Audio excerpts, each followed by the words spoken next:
भी आम पुणी नुआ एक इंग्लीश वर्ड मे व्यवहार शिखा। तो मे साधारणतः निकट भविष्य संभावना अर्थ में व्यवहृत हुए जहाँ को विभिन्न प्रकार सेंटेंस पढ़ला आम बुझीपर जमी I may go to Cuttack this month यार अर्थ है मुझे मास कटक जापे।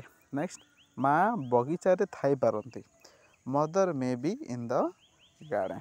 नेक्स्ट तुम्हें समय नष्ट करने उचित नुहे यार इंग्लीश हम you may not waste time. Next तुम्हें एबे घर को जापार you may go home now. Next से आज आसीपे यार इंग्लीश हम सी मे कम टुडे। तो ये भाव में मे को व्यवहार कर निकट भविष्य संभावना अर्थ में। Thank you.